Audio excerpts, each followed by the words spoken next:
J'ai vécu cette expérience en 1968. J'avais à peu près 26 ans à l'époque.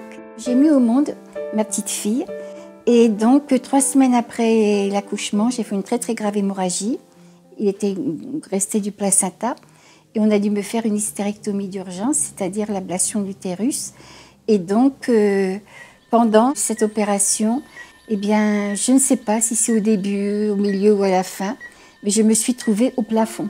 Alors, comment c'est arrivé, j'en sais rien. Je n'ai pas du tout le souvenir d'être sortie de mon corps, puisque maintenant on parle beaucoup de sensations de sortie de corps, mais pas du tout. Je me rappelle simplement que tout ce qui était moi, mon essence quelque part, se trouvait au plafond et je voyais de tous les côtés à la fois et j'éprouvais un sentiment mais incroyable, mais de me sentir exister au-delà de mon corps, quoi, tout simplement. Alors je me suis regardée parce que j'étais jeune à cette époque-là et bon, tout le monde, on a la jeunesse pour soi, quoi. Mais là, j'étais étendue sur la table d'opération. J'étais cadavérique avec des tuyaux dans le nez, enfin, etc. Et je me suis regardée, je me suis dit, qu'est-ce que t'es moche, ma fille. Mais ça n'avait déjà plus d'importance parce que c'était ce corps-là, ça aurait pu être moi, ça aurait pu être quelqu'un d'autre, ça n'avait plus d'importance. Et je me rappelle aussi que le chirurgien disait au personnel médical, vite, allez chercher un flacon de sang. L'aide-soignante ou l'infirmière revenait avec un flacon de sang. Tout de suite après, il fallait qu'elle retourne en chercher un autre. Puis à un certain moment, j'ai entendu le chirurgien qui a dit « Elle me pète entre les mains ». Mon mari m'avait dit « N'en fais pas, ça va bien se passer, on t'attend dans la salle d'attente ». Je pense à lui tout bêtement et flac, je me trouve dans la salle d'attente de l'hôpital et je prenais conscience de traverser les murs. Mais ça allait à une grande vitesse, je n'avais même pas le temps de ralentir quoi que ce soit. Je crois qu'on ne se pose même pas des questions, ça se fait, c'est tout. Je ne savais même pas le chemin qu'il fallait emprunter pour y aller. Et voilà que uniquement en pensant à mon mari, je m'y trouve. Et surtout, là je vois que vous me regardez par exemple, donc vous me voyez. Tandis que là, moi je regardais mon mari, je regardais mon beau-père. Mais vraiment, je prenais conscience qu'il ne me voyait pas. Alors qu'est-ce que j'ai fait? J'allais à droite, j'allais à gauche, je faisais des coucous. À certains moments, j'ai mis même ma main sur l'épaule de mon beau-père et ma main a traversé son corps. Là, je me suis dit, mais qu'est-ce qui t'arrive, ma fille? Je ne comprenais pas.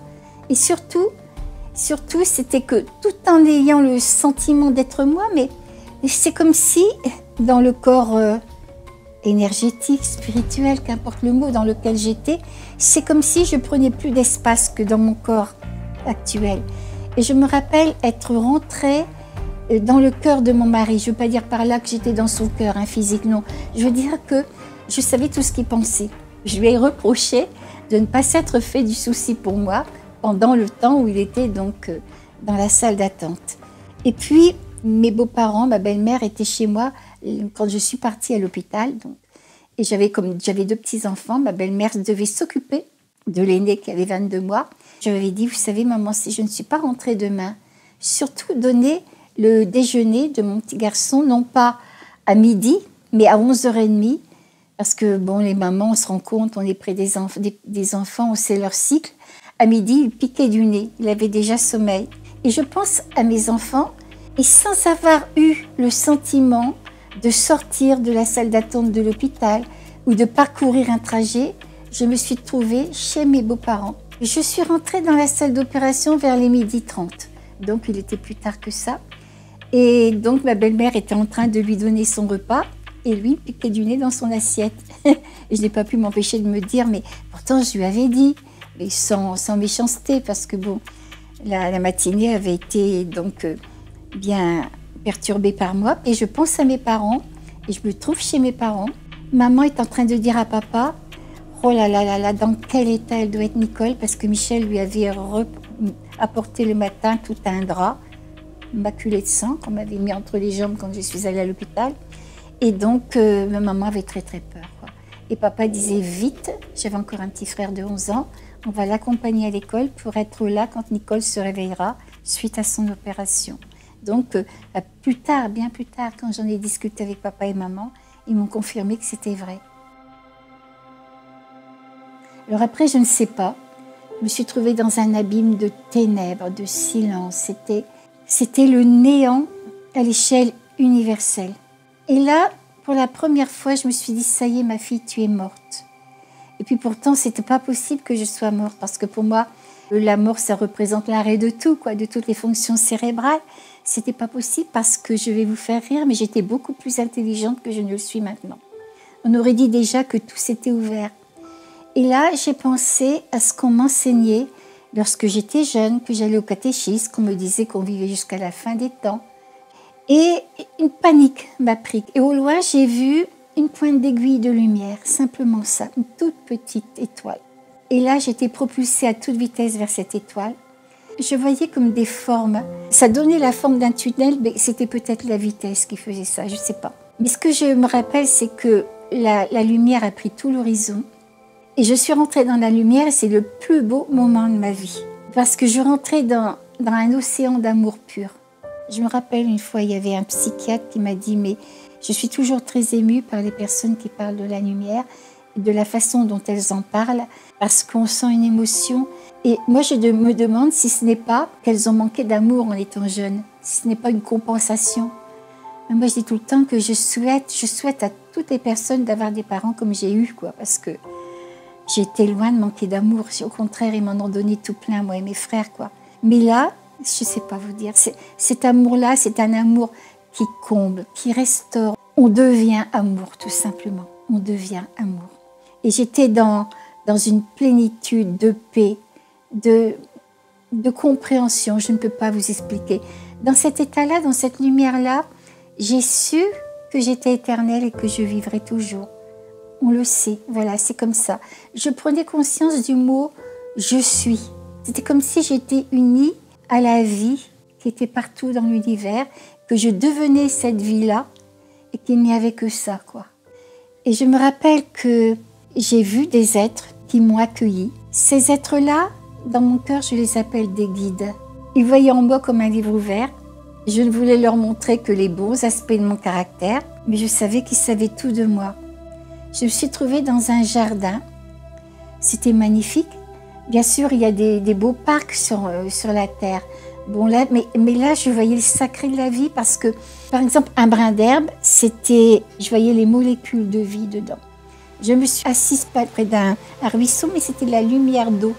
Je regardais des fleurs, il y avait d'autres couleurs plus pastel. Les sons devenaient couleurs, les couleurs devenaient sons. Il y avait une unité dans tout ça. Et c'est ça, je me rappellerai toujours cette expérience sous la forme d'amour et d'unité. Il y avait une unité incroyable. Et je ne me sentais pas plus importante qu'une goutte d'eau, qu'une fleur. Voilà, j'étais la vie, c'est tout. Et je me suis dit, mais qu'est-ce qu'on fait le contraire sur la terre? Parce que quand on a quelqu'un, un membre de notre famille qui s'en va, quoi, c'est la désespérance. Mais si on pouvait savoir qu'il retrouve là cette plénitude de la vie, quoi, hein, ou qu'il est en chemin pour rencontrer ça.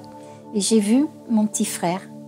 Alors là, mes parents avaient perdu un petit bébé de 7 mois. J'avais 11 ans quand il est décédé. J'étais sa petite maman. Je l'adorais, ce petit enfant-là. Et de l'autre côté, bien sûr, quand je pensais à lui, je pensais toujours à lui comme au petit bébé qu'il était à 7 mois. Mais là, je vois un adolescent irradiant de lumière qui vient vers moi et je sais de façon certaine que c'est mon frère. Alors, évidemment, quelquefois, ça peut paraître incohérent parce que je me rappelle que dans la salle d'attente de l'hôpital, j'avais voulu rassurer mon beau-père. J'avais été près de lui, j'avais mis ma main sur son épaule et ma main avait traversé son corps. Tandis que là, je me suis retrouvée dans les bras de mon frère. Il était solide et moi aussi. On ne peut pas l'expliquer autrement que d'une reconnaissance d'âme à âme. Et je me rappelle lui avoir dit, mais si papa et maman te voyaient, mais tu te rends compte quel bonheur que ça serait? Alors il m'a dit qu'il nous avait toujours guidés, toujours suivis, toujours aimés. J'étais même extrêmement émue de la qualité de son amour. Parce que nous, sur la terre, bien sûr, je symbolise, mais quand on aime, bon, allez, je te donne mon cœur et puis on tend la main pour avoir autant, quoi. C'est le propre de l'amour humain, tandis que là, il nous aimait pour ce que nous étions, mais sans exigence, sans égoïsme, sans rien du tout. Et j'ai rencontré le frère de mon mari, Jacques. Mon mari, à 14 ans, a perdu un frère de 25 ans qui s'était noyé. C'était un drame, surtout chez ma belle-mère. Moi, je ne le connaissais pas puisque nous nous sommes fréquentés et mariés bien après. Je ne le connaissais que sur photo et il était là. Il m'a montré les circonstances de son décès. Combien mes beaux-parents en avaient souffert, ma belle-mère en particulier. Et je revois encore le moment où le docteur est venu lui annoncer le décès de son fils et le cri qu'elle a fait, quoi. Et plus tard, ça m'a permis même d'être plus indulgente parce que on habitait près de l'un de l'autre, à 50 mètres près, quoi. Elle avait plus qu'un fils, donc c'était les dimanches ensemble, c'était les vacances ensemble. C'était quelquefois pesant, quoi, même étouffant. Et quand je me rappelais la souffrance qu'elle avait eue en perdant son premier fils, ça m'a permis d'être plus indulgente, si vous voulez, envers tout ça. Et puis, je me mets à votre place, vous devez vous dire, oh là là, c'est une succession de choses, quoi. Mais tout s'est passé en même temps. C'est comme un éternel présent, tout est là, tout se passe en même temps. Et puis moi, je suis obligée d'employer des mots qui donnent une succession de faits. Mais à un certain moment, c'est comme si tout l'univers s'est mis à m'apporter sous la forme d'un homme, d'un être magnifique. Je dirais tout le temps que notre cœur connaît. Il ne s'est pas présenté, mais que notre cœur connaît. Et cet être-là m'a dit simplement « Comment as-tu aimé et qu'as-tu fait pour les autres ?» Oh, ces deux phrases toutes simples, mais c'est tellement profond quelque part, tellement profond.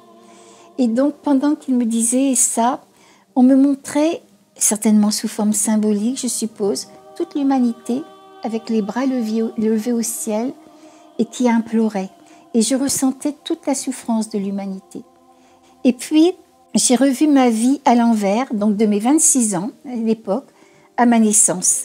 Alors, c'était bizarre parce que je voyais l'origine de chaque pensée, de chaque émotion qui était à l'origine de chaque acte, etc., quoi. Je me suis vue jeune mariée, je me suis vue avec mes enfants, je me suis vue donc que je fréquentais mon mari. Mais quand j'ai eu ma première poupée, que j'ai arraché la robe de la poupée en l'enlevant de sa robe, avec mon petit chien quand j'allais chez ma grand-mère, et quand j'avais fait quelque chose de bien, j'étais dans le cœur des personnes à qui j'avais fait du bien. Alors ça, c'est quelque chose d'incroyable. Ça, on ne s'imagine pas ça sur Terre, parce que je suis moi, vous êtes vous, on est bien séparés. Bon, on va se dire des choses gentilles ou désagréables, mais si je vous dis quelque chose de blessant, je ne suis pas dans votre cœur. Mais de l'autre côté, tout est un. Je suis moi et je suis vous à la fois. Alors là, après avoir eu une telle expérience, je vous assure qu'on fait attention avant de dire ou de faire quelque chose. Parce que quand j'avais fait du mal, j'étais dans le cœur de la personne à qui j'avais fait du mal et je me serais mise dans un trou de souris, bien sûr. Et quand j'avais fait du bien, je recevais le bien que j'avais pu faire à la personne. J'avais beaucoup de distance envers moi-même et je pouvais me voir comme si je regardais quelqu'un d'autre, avec la même distance, avec la même liberté. Là, je prenais conscience véritablement de qui j'étais. J'ai vécu 45 secondes, on m'a dit que cette expérience a duré 45 secondes. J'ai vécu des millénaires. Je me rappelle, on m'a montré comme l'évolution de la Terre. J'avais toutes des informations sur les civilisations disparues. Je me rappelle qu'on me parlait de l'Atlantide. On me disait que Dieu était la force, le mouvement et la vie. Je n'oublierai jamais ça, c'est inscrit. Que tout ce qui va dans le sens de l'unité, c'est bien. Que ma vie par rapport à l'éternité, ma vie actuelle, c'est un battement de paupières. Voilà, c'est tout dans ma vie, c'est tout par rapport à l'éternité. Et c'est vrai que j'étais capable de dire, parce qu'on comprend tout, mais j'étais capable de dire, mais que ta volonté soit faite et non la mienne. Même si j'emploie un langage religieux, ça veut dire quand même j'étais capable de ce lâcher prise là. Et puis on me disait aussi que la vie était partout dans l'univers. On me montrait la réalité d'autres humanités. Et on m'a montré aussi que nous étions à la croisée des chemins. J'ai vécu cette expérience donc en 1968.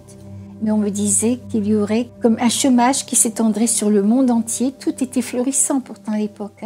Et on me parlait d'une peste qui s'étendrait sur le monde entier. Et donc on me montrait tout ce qui risquait d'arriver sur cette terre si on ne changeait pas. Et le si pour moi, il est déterminant. C'est notre part de liberté quelque part. Et on me montrait des choses qui malheureusement s'actualisent en ce moment. c'est-à-dire des tremblements de terre, des problèmes avec la nature, tsunamis, etc. Mais surtout, ce que j'ai vu et qui m'inquiétait, c'est l'émergence d'une violence inouïe. Cette violence m'a fait peur. Et donc, quelquefois, il m'arrive de dire qu'on en est tous responsables quelque part. On m'a montré que j'étais déjà venue sur la terre. Alors, je suis élevée dans la religion catholique traditionnelle. C'est évident qu'on ne parle pas de renaissance. Mais de l'autre côté, c'était évident pour moi. J'ai vu que j'avais déjà... Je ne voyais pas des vies entières qui se déroulaient. Je voyais des fragments d'autres vies. Et on me disait qu'on revenait tant qu'on n'avait pas acquis assez d'amour et de sagesse, que tout était une question d'évolution. J'ai une amie qui a vécu aussi cette expérience. Et elle, on lui a montré d'une façon différente. On lui a montré une roue sur laquelle était inscrit vie, mort, vie, mort. Et quand elle regardait vie, elle se remémorait une vie qu'elle a vécue. Et mort, l'entre-deux, l'entre-deux. Et on lui a montré une main qui s'échappait de cette roue, parce qu'un jour, on n'aurait peut-être plus besoin de ces expériences terrestres.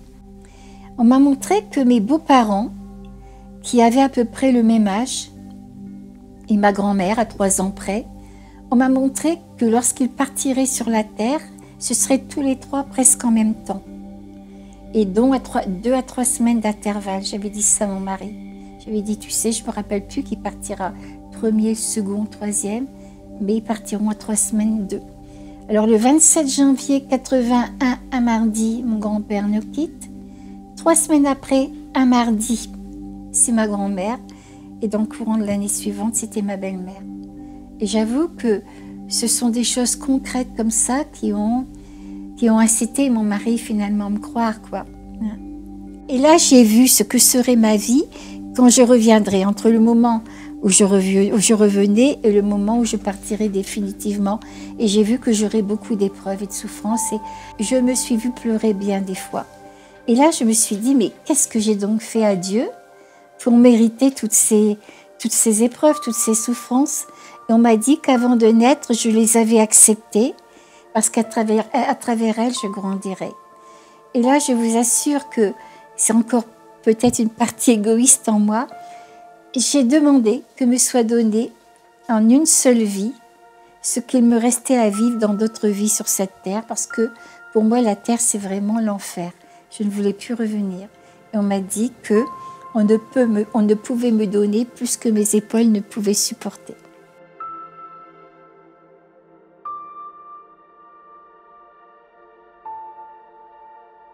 Non, je me demandais ce qu'il m'arrivait.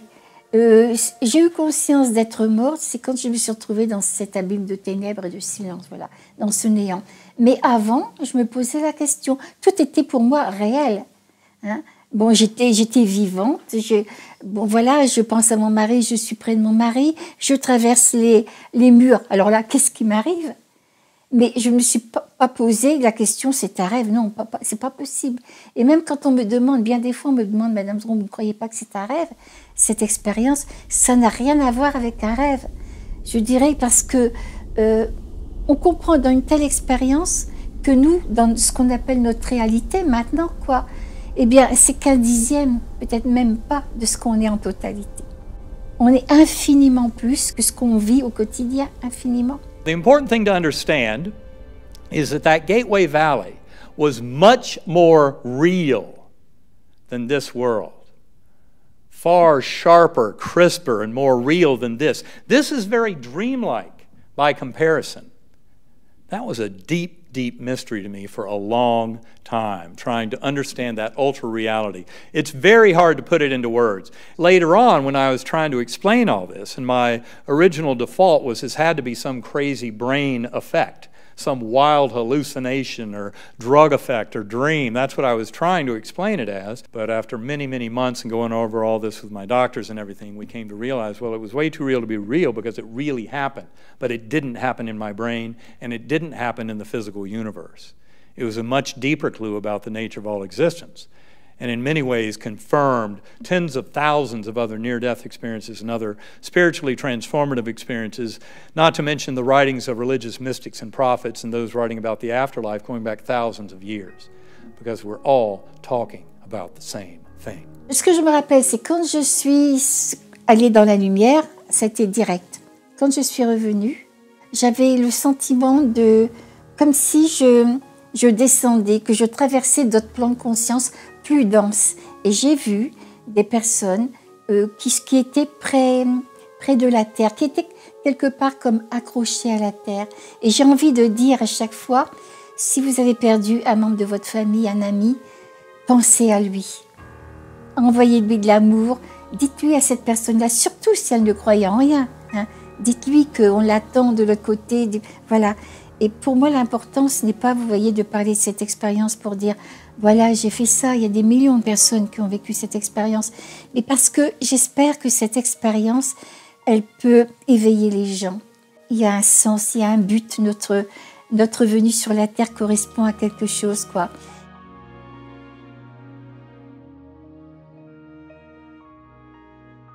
On m'avait déjà demandé, est-ce que je voulais rester de l'autre côté ou est-ce que je voulais revenir sur la Terre? Je sais qu'il y a des personnes à qui on a demandé ça et d'autres non. Ça peut paraître monstrueux, mais je n'avais pas envie de revenir. J'avais pourtant un mari et des enfants. Mais vous allez comprendre, quand j'étais, moi j'appelle ça à la pointe de mon âme, à la dimension ultime de moi-même, eh bien, j'étais capable de remettre mon mari et mes enfants à la providence divine en sachant que tout ira bien pour eux. Parce que j'étais tout et eux, ils seraient en moi. Moi, je n'aurais pas été privée d'eux. C'est eux qui auraient été privés de moi. Mais si je redescendais tant soit peu, ce que j'appelle dans ma conscience humaine, dans mon humanité, j'avais peur que mes enfants soient orphelins, qu'ils en souffrent, de ne pas voir leur maman. Je ne voulais pas non plus qu'ils tendent leurs bras à une autre maman que moi. Je voulais que mon mari soit heureux, mais pas dans les bras d'une autre femme. Vous voyez, donc j'ai eu l'impression que durant l'expérience, je pouvais être à la pointe ultime de moi-même et puis je pouvais redescendre aussi. Et donc on m'a dit que puisque je voulais revenir, je reviendrais, mais que j'oublierais beaucoup de choses parce qu'il le fallait. Je me suis dit, ils veulent que j'oublie beaucoup de choses. Je vais faire en sorte de m'en rappeler. Mais pourtant, quand je me suis réveillée, c'est comme un grand voile, vous savez, qui vient tout obscurcir. Eh bien, j'ai pratiquement tout oublié. Je ne me rappelle que des miettes. C'est frustrant. C'est frustrant parce que quand on se trouve à la croisée des chemins, par exemple, quand on a un conflit particulier, qu'est-ce que ça serait valorisant de se rappeler, pas seulement par égoïsme pour soi-même, mais comment faire dans telle situation pour que ça soit profitable pour tout le monde. J'aurais bien aimé non pas me rappeler toute la sagesse du monde, mais ce qui m'était nécessaire dans cette vie-là, et ce qui était nécessaire au mien, mais non. Voilà, j'ai oublié. Je me rappelle que quand j'ai rentré dans mon corps par la tête, et j'ai réintégré mon corps comme on rentre dans une chaussée. C'est peut-être pas tellement poétique, mais j'ai eu cette impression-là. Et on a dû me donner une paire de claques. Le chirurgien, plus tard, m'a dit, on a dû vous réveiller en urgence pour telle et telle raison que j'ai oubliée. Mais je me rappelle que lorsque je me suis réveillée, j'avais dans les oreilles une musique d'une beauté. C'était magnifique.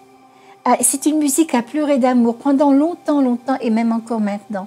J'ai recherché dans les classiques ou dans la musique sacrée quelque chose qui pourrait correspondre à ça, jamais. Mais à l'arrière-plan de ça, il y avait une paix, une plénitude. J'avais le sentiment de ramener un instant d'éternité que j'aurais voulu garder en moi. Mais bon, il y a certainement la souffrance. J'avais quand même été ouverte du nombril au pubis, j'avais 24 attaches. Tout ça, ça s'est réveillé. Est-ce que c'est ça qui a fait que l'expérience est partie? Est-ce qu'il le fallait? Pour une raison que j'ignore. Voilà, je ne me rappelle que des miettes, mais je dis quand même merci. Merci à la providence divine de m'avoir fait vivre cette expérience parce que je sais que la mort n'existe pas. Je sais que la vie, elle a un sens. Et quel sens, mon Dieu! Qu'on a à grandir dans l'amour, dans la sagesse, dans la fraternité. Et pour moi, c'est une richesse incroyable.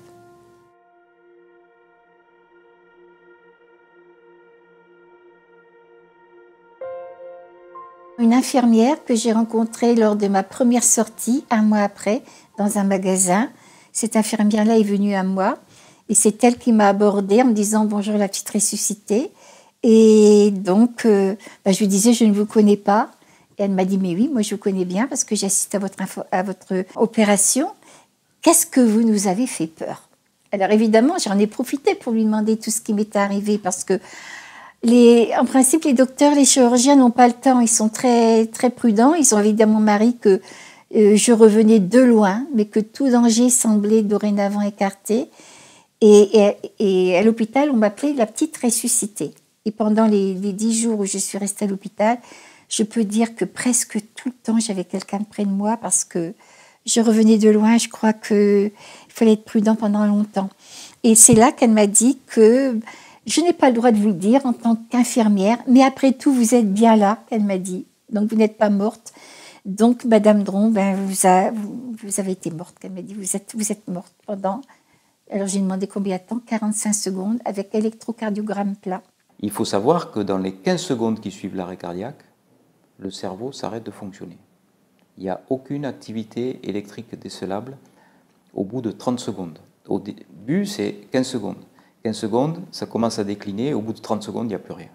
Et on sait que dans les conditions optimales de surveillance de l'activité cardiaque, c'est-à-dire dans nos unités de soins intensifs ou de réanimation, il y a une période incompressible d'au moins 2 minutes avant qu'on donne les premiers soins et que le cœur reparte. Donc, on sait très bien que toutes les personnes qui ont présenté un arrêt cardiaque sont bien revenues d'une mort clinique. Ils sont revenus de la mort. Et dans 18%, ils nous racontent ce qu'ils ont vu et vécu. Donc, on ne peut plus dire aujourd'hui, personne n'est revenu de la mort pour nous raconter ce qui se passe. Ben oui, il se trouve que grâce au progrès de la réanimation, il y a des gens qui sont revenus de la mort. Vous savez, quand je me suis réveillée, premièrement, j'ai eu à gérer pendant 2 jours une douleur énorme. On ne pouvait pas me donner des calmants comme on le fait maintenant, hein, bien sûr. Il y avait une raison. Donc, pendant 2 jours, c'était atroce. Et au bout de 2 jours, quand ça commençait à aller un petit peu mieux, je me rappelle que j'aurais aimé pouvoir dire donc aux chirurgiens, vous savez, j'ai vécu ça. Est-ce que vous connaissez dans vos patients quelqu'un qui a vécu cette expérience-là? Puis j'ai pas osé. Et je crois que c'est comme on a besoin de se protéger quelque part, un instinct de conservation. Je n'ai pas osé parce que je n'étais pas partie de l'autre côté avec un appareil photo. Et j'avais peur de ce que le médecin pouvait penser. Mon mari, plus tard, m'a dit, t'as bien fait. Il m'a dit parce que, admettons, moi je ne connaissais pas ces expériences-là. Admettons que j'aurais dit au docteur, Nicole, elle a vécu ça, qu'est-ce que vous en pensez? Et que le docteur aurait dit, oh, vous en faites pas, après une bonne nuit, tout va rentrer dans l'ordre. Comme on aurait dit à l'époque. Puis si le lendemain, c'était pas rentré dans l'ordre, et si 8 jours après ou 1 mois après, j'aurais continué à dire au docteur ça, comme le père Brune dit, hein, il y en a beaucoup qui ont été après psychiatrisés. Hein. Je sentais ça. Et je ne me sentais pas assez forte pour en parler. Je n'avais pas les mots pour le dire. Surtout, je n'avais pas les mots. Et je risquais de me trouver devant des personnes qui n'auraient pas compris, faute de ne pas l'avoir vécu, tout simplement. Et puis pour moi, ça aurait été désacraliser l'expérience. Alors oui, j'étais très longtemps sans en parler. Même à mon mari. Mon mari, c'était 8-10 ans après. Et j'ai vécu très mal ça. Et je ne voudrais plus repasser ce moment-là. Parce que, quelque part, il y avait une peur en moi d'en parler, peur qu'on ne me comprenne pas, qu'on ne me croie pas, peur de passer pour une illuminée, dans le mauvais sens du terme, et je me reniais pour être comme tout le monde.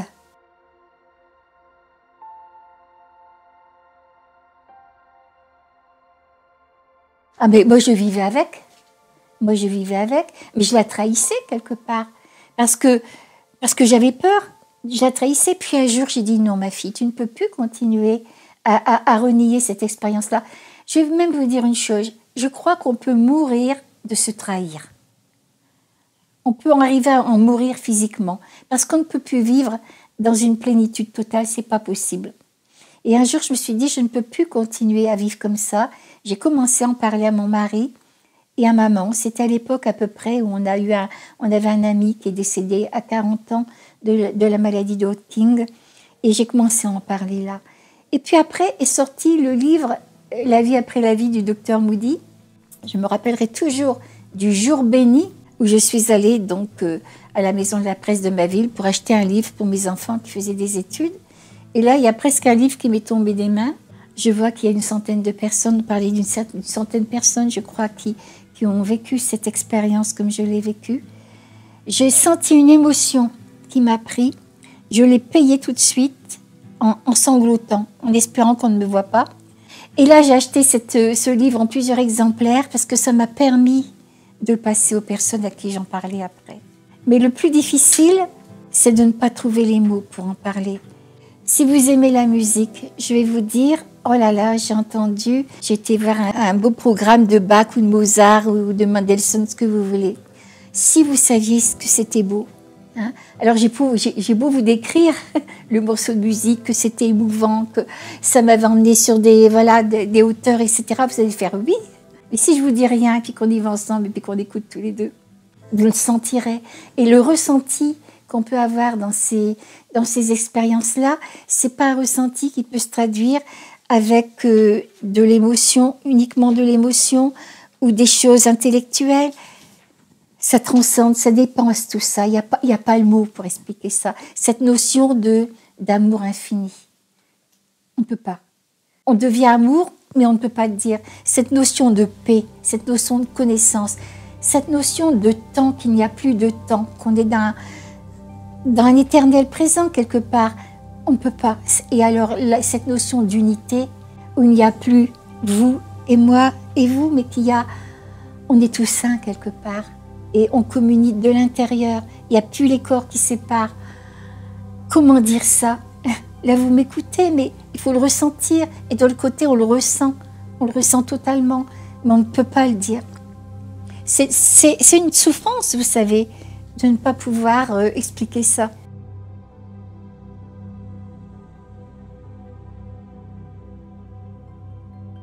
Il y a une progression. Au départ, c'était fermé. Au départ, quand il m'était demandé d'en parler dans des associations, par exemple, d'aide aux familles en deuil, et la majorité, disons 95%, c'était des femmes. Hein? Le mari venait comme si la femme, vous savez, le tirait comme un petit gamin, quoi. Et donc, oui, oh là là, et puis c'était catalogué, c'était pas scientifique, ça ne pouvait pas être reproductible.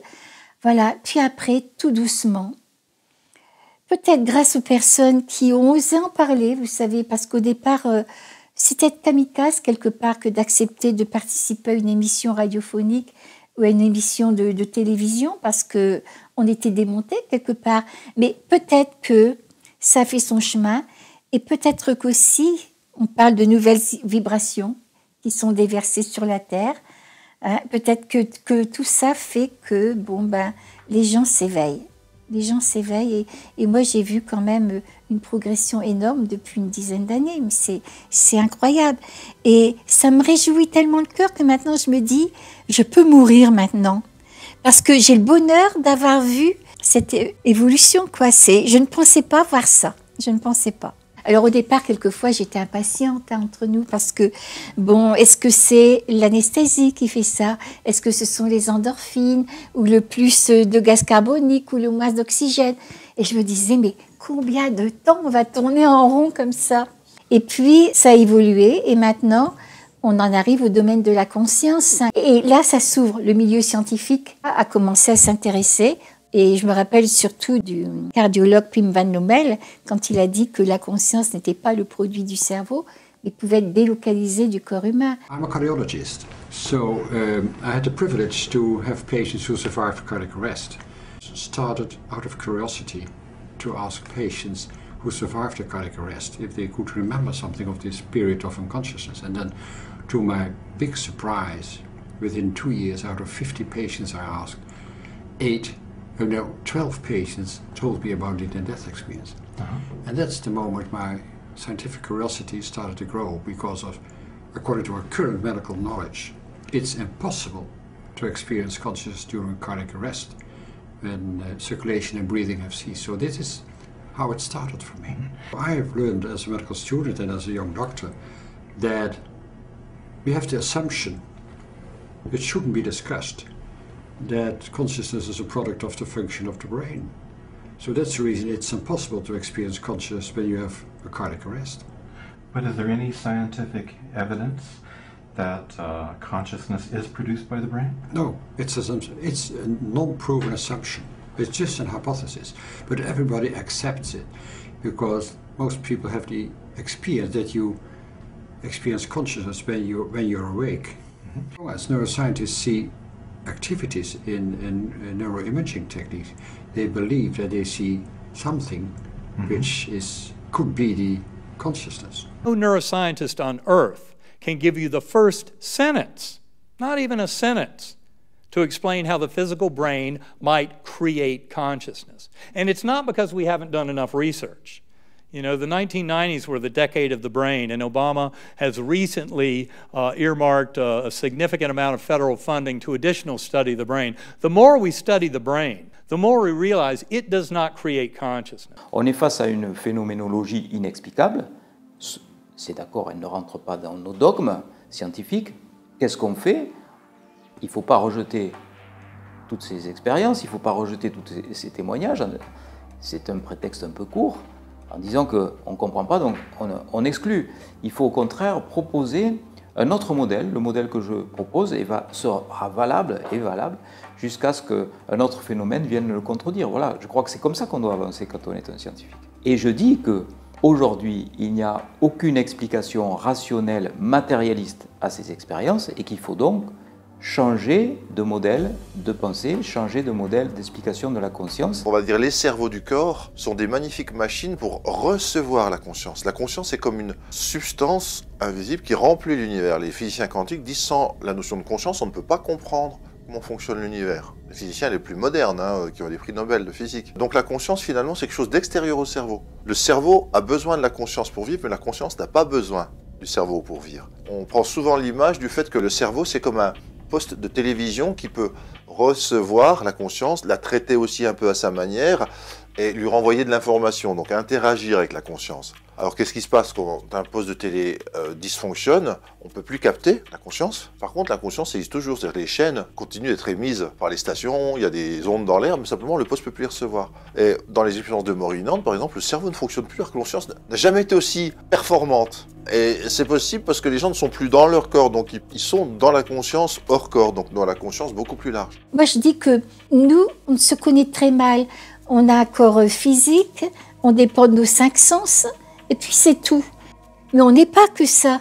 Sur un autre plan, on est infiniment plus, et donc on a plein de possibilités. Si le corps arrive à vivre à d'autres fréquences, il n'est pas étonnant qu'on ait des expériences qui correspondent à des facultés qu'on a sur d'autres plans. Bon, le danger, le grand danger dans tout ça, c'est d'expérimenter de telles expériences simplement pour dire j'ai vécu ça, j'arrive à faire ça, vous voyez ceci. Là, c'est encore l'ego. Là encore, c'est l'ego qui s'accapare de ça.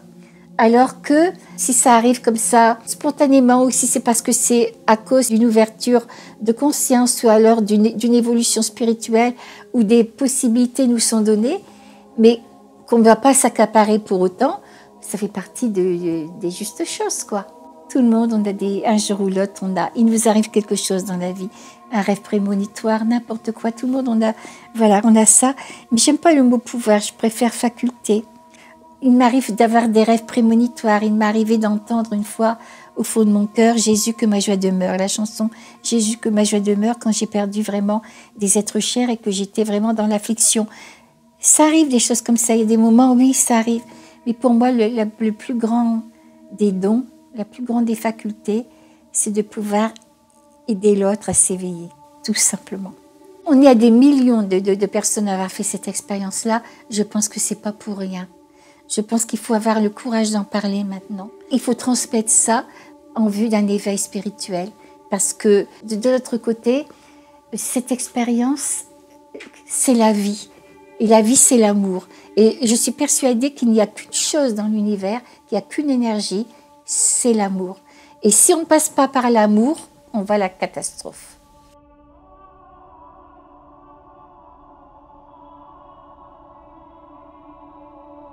La Terre, c'est un être vivant, c'est quelque chose de magnifique. Elle est parfaite quelque part, mais nous, qu'est-ce qu'on en fait de cette Terre-là? Qu'est-ce qu'on en fait? On me disait que telle et telle chose arrivera si on ne change pas de conscience. Comme je le disais tout à l'heure, le si est déterminant. Et je pense que si on devient plus aimant, plus fraternel, si on change de de conscience, évidemment, toutes les choses qui m'ont été montrées, soit elles arriveront, mais atténuées, soit elles n'arriveront pas du tout. Ce qui nous est demandé, c'est ne pas entretenir notre peur, mais c'est de nous transformer, de devenir meilleur, de devenir plus fraternel, etc. Parce que c'est ça qui fera changer les gens. Alors oui, j'ai vu des choses difficiles. Je voyais par exemple, à un certain moment, le feu dans le ciel, et puis des corps qui étaient calcinés. Alors on peut interpréter ça au premier degré. Est-ce qu'il y aura une guerre nucléaire? Est-ce que c'est la couche d'ozone? Bon, mais on peut aussi interpréter ça symboliquement, parce que disons que l'enseignement que j'ai eu de l'autre côté, c'est aussi un enseignement sous une forme symbolique. Et je me suis bien sûr intéressée à tout ça, et je sais, sur un certain plan, quand on voit le feu dans le ciel, eh bien, ça représente, si vous voulez, une initiation des pensées, la purification des pensées. Alors, c'est évident que je peux avoir cette information-là sur ce plan-là. Mais je ne peux pas m'empêcher de penser, si on ne fait pas ce travail intérieur qui nous est demandé individuellement et collectivement, si on ne le fait pas, eh bien, est-ce que la nature se mettra pas en colère et est-ce que, voilà, on n'en arrivera pas à ça?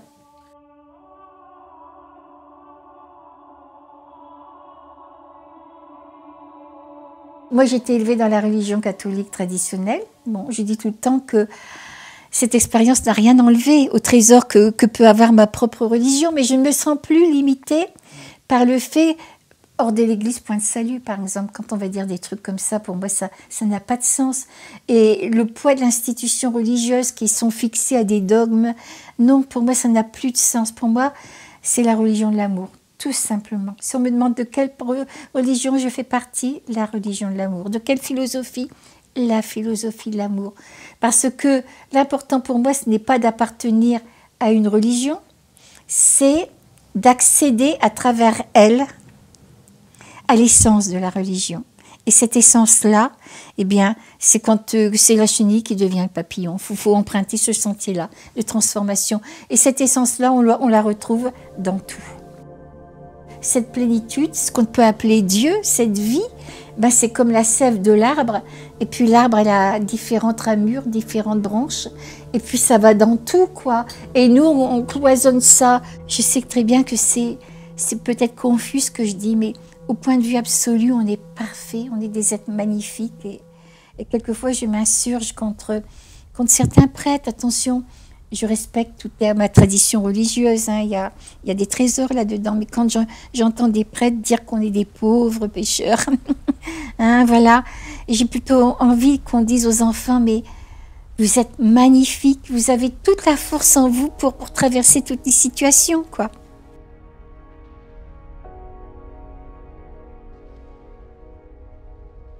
Ça change tout, mais il faut du temps. Ça change tout parce que c'est un bouleversement intérieur. On a besoin de temps pour, c'est pas le mot maîtriser ça, non, mais pour digérer tout ça. Et en plus, on peut en parler à personne. C'est une solitude totale. Et si l'initiation, ça comprend la solitude, on peut dire qu'on y passe vraiment. C'est la solitude totale. Alors tout change. Par exemple, vous regardez une émission de télévision. Vous vous rendez compte que, ça y est, c'est encore la guerre, c'est encore la violence, c'est encore ceci, c'est encore cela. Où est-ce qu'il y a la beauté que j'ai rencontrée de l'autre côté? Où est-ce qu'il y a cette paix-là? Voilà, il y a un tel décalage entre cette plénitude d'un côté et cette violence sur la terre qu'on a envie de dire, mais ne regardez pas ça autour de soi. Et on est obligé de se taire en plus, parce que bon, on se rend très bien que ça serait mal compris. Alors oui, il y a, et puis on se dit, aussi bien dans l'éducation nationale, dans les sciences, dans les arts, partout, s'il y avait un petit peu plus de fraternité, s'il y avait un petit peu d'amour dans tout ça, qu'est-ce que ça changerait? Alors pendant longtemps, on vit avec une espèce d'impuissance, vous voyez? Puis après, on ose en parler aux autres, puis après, on devient un petit peu soi-même, et après, on s'aperçoit que les choses tout doucement, si nous, on se change intérieurement, il y a un fossé. Au départ, on aurait envie que les autres changent, on aurait envie que les autres comprennent et se changent. Puis après, on s'aperçoit que c'est pas possible. Et alors, on se retourne vers l'intérieur et on apprend tout doucement à être vigilant vers soi-même. Tiens, je me suis encore mis en colère aujourd'hui, hein, et prendre de la distance. Et puis on se change intérieurement. Alors oui, tout ça, c'est le départ d'un grand chemin, ce que j'appelle la voie, qui n'est pas une voie religieuse, qui n'est pas forcément une voie philosophique, une voie spirituelle, c'est simplement la voie de la transformation. C'est vraiment, et je vais même jusque dire, je douterais de quelqu'un qui dirait avoir fait cette expérience si elle ne découle pas sur un désir de comprendre et de se transformer. Apprendre à aimer et apprendre à être soi-même. Moi, on m'a demandé à aimer. Mais pas aimer de cette manière sur la terre où quand on aime, il y a une grande part d'égoïsme, de jalousie, voilà. Mais de savoir aimer peut-être à cette dimension de l'univers, savoir aimer l'autre tel qu'il est, même s'il ne nous satisfait pas entièrement, savoir voir quelquefois dans l'autre qu'il est en devenir. Ça n'a pas empêché, vous savez, après, de traverser des épreuves douloureuses, d'être déçu par certaines personnes, d'avoir vraiment des maux de cœur intenses. Mais je me dis, je ne peux pas fixer une personne parce qu'elle a fait ça aujourd'hui. Parce qu'elle est en devenir, tout simplement.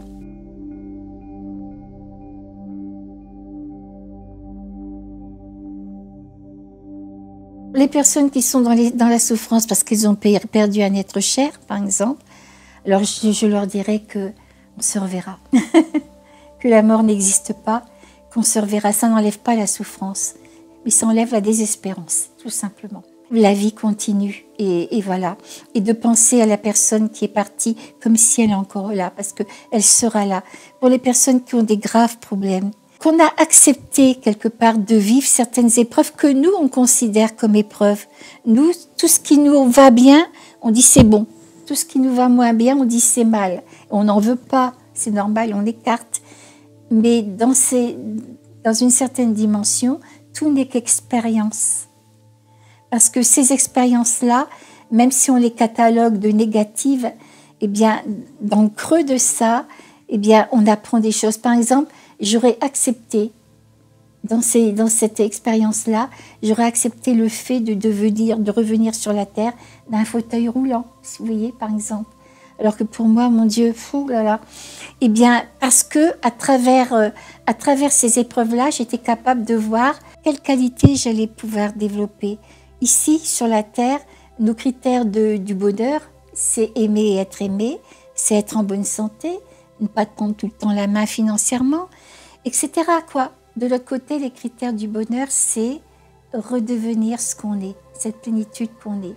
Et donc, si on a des manques d'amour, si on a des lacunes, des faiblesses, etc., c'est voilà. Et on comprend que les expériences qu'on vit sur la terre, ça nous permet justement de grandir dans l'amour, de développer des forces qu'on n'a pas.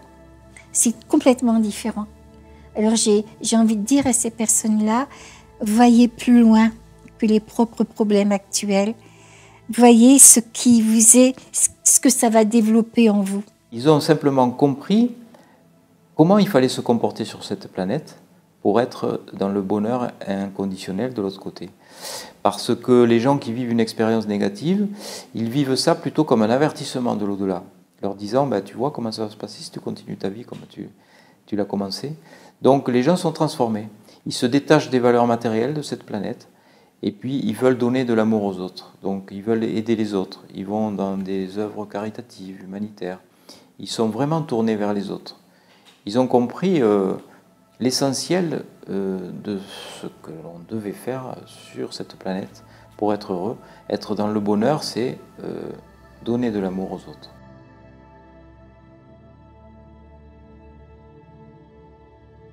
Si on accepte le concept des renaissances, c'est pas la première fois qu'on vient sur Terre. On a certainement un acquis, un passif, etc.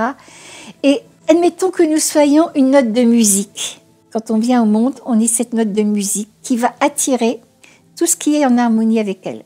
Et ça, disons, ça sera notre destin. Parce que la vibration qu'elle est, cette note de musique-là, c'est nous. Et c'est le résultat de nos vies antérieures. Ça va attirer le destin qui nous correspond. Admettons que nous soyons un enfant turbulent, un enfant caractériel, etc.